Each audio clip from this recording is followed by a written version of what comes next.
J'ai récemment review la Vaxi Sora en indiquant que c'était LA souris parfaite pour Duclos, et effectivement, elle est incroyable. Mais j'ai pu mettre la main sur la Ninjutsu Sora V2. Alors il est temps de faire un comparatif en attribuant des points pour chaque élément et enfin savoir quelle est la meilleure souris pour Duclos. Avant de commencer, pensez à vous abonner pour ne rien manquer des prochains tests et comparatifs. Et si ce genre de contenu vous aide à faire les meilleurs choix, laissez un like, ça soutient énormément la chaîne et me permet de continuer à vous proposer des analyses détaillées. Allez, on rentre dans le vif du sujet, let's go!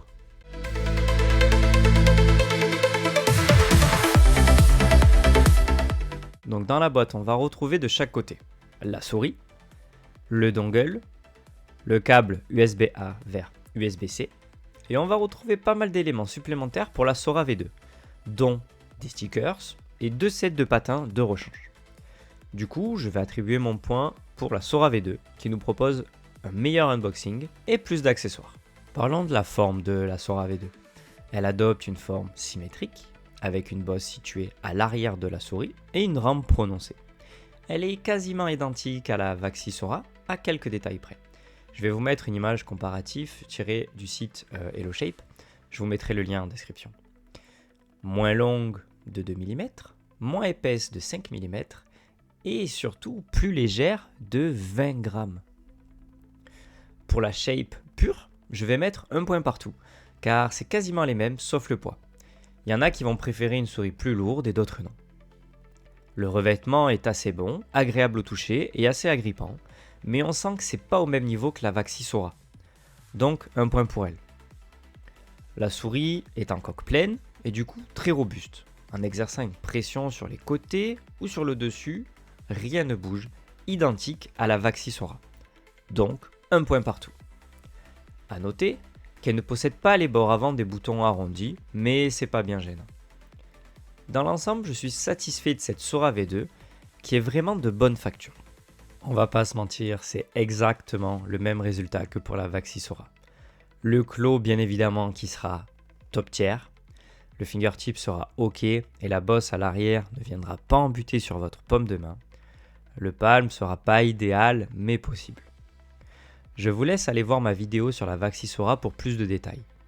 Je la mettrai en fin de vidéo et je vous mettrai aussi le lien en description. Pour le grip, je ne note pas, elle s'adresse vraiment pour la même cible de joueurs.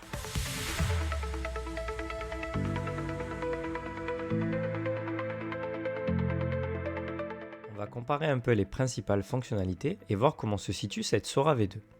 Pour les deux souris, les clics principaux sont équipés de switch optique de chez Home Run. Je les trouve beaucoup mieux implémentés côté Vaxi, le son est plus agréable et le ressenti est meilleur. Un point pour Vaxi. La molette de la Sora V2 est super. Le rappel du bleu est magnifique, la rotation est fluide avec des crans bien présents mais qui ne gênent pas. Le clic est léger, tout est parfait. Par contre, côté Vaxi, c'est pas ça. La molette ne sort pas beaucoup de la coque, le clic est très dur. Malgré un défilement fluide, je vais accorder le point pour la Sora V2, pas de débat. Personnellement, je trouve que les clics latéraux sont mieux positionnés sur la V2. La distance d'activation est très faible, donc on peut les spammer facilement. Un point partout du coup car la gêne de la position des boutons sur la Sora n'est valable que pour moi. On va passer au petit son test.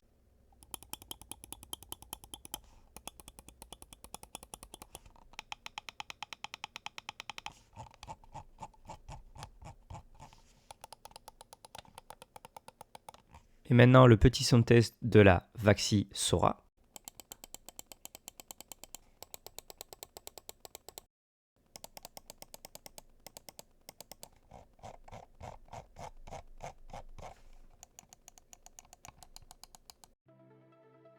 Côté performance, on a deux capteurs de chez PixArt, un 3395 pour la Sora V2 et un 3950 pour la Vaxi Sora. Ce sont deux excellents capteurs, mais le 3950 est plus récent et légèrement plus performant. Un point pour la Vaxi. Je ne vais pas noter les DPI et le polling rate car c'est des éléments subjectifs pour moi. Notez juste que la Vaxi Sora monte jusqu'à 4 kHz de polling rate avec le dongle inclus, contre 8K pour la Sora V2 mais avec un dongle qui est vendu séparément. Sous la souris, on va retrouver seulement un bouton pour éteindre et allumer la souris. Côté Vaxi aussi, et pour l'autre bouton, j'en parlerai un peu après. Niveau batterie, Vaxi annonce 110 heures en mode standard 1 kHz de polling rate et 30 heures en mode compétitif et en 4 kHz. Ninjutsu, quant à eux, annonce 80 heures avec 1 kHz de polling rate, ce qui fait moins, donc un point pour la Vaxi.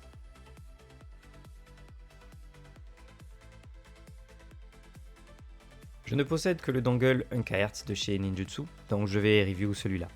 Le design est plutôt sympa, une LED s'éclaire en vert quand on allume la souris et en rouge si elle perd la connexion. Sous le dongle, on va retrouver une large bande antidérapante pour sa stabilité.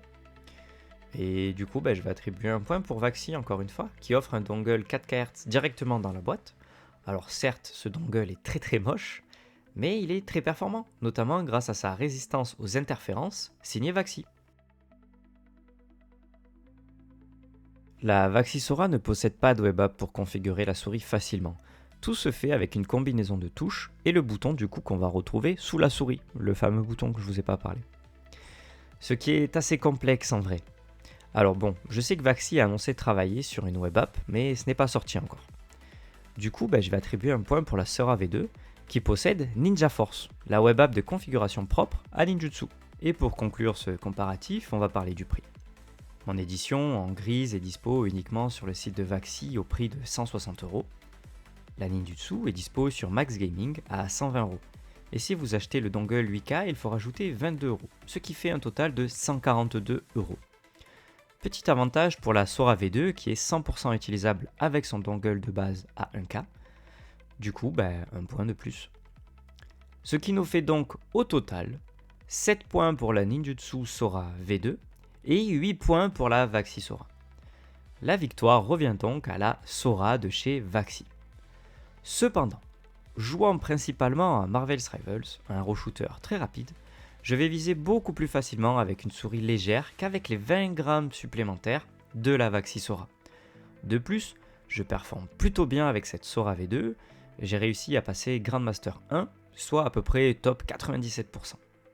En revanche, sur Counter-Strike, je me sens beaucoup plus à l'aise pour tenir une ligne, justement avec ces 20 grammes de plus de la Vaxi Sora. Malgré sa défaite, du coup, la Sora V2 reste une excellente souris qui n'a pas à rougir face à la Sora de chez Vaxi. Sa qualité globale est très bonne, sa prise en main et sa légèreté sont vraiment top tier. Son capteur 3395, qui n'est pas le tout dernier, offre tout de même de bonnes performances et une réactivité appréciable. Et la grande question, laquelle choisir ? Si vous jouez à des FPS rapides comme The Finals ou Marvel Rivals, je vous conseillerais la Ninjutsu Sora V2.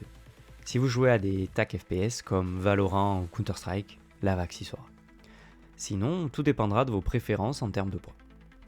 Quoi qu'il arrive, vous ne serez pas déçus et vous ne ferez pas de mauvais choix. Et voilà, c'est la fin de ce comparatif entre la Vaxi Sora et la Ninjutsu Sora V2. Au final, le choix dépendra surtout de vos préférences et des jeux auxquels vous jouez. Dites-moi en commentaire laquelle vous choisiriez et pourquoi. C'était Monsieur Wise, ciao ciao.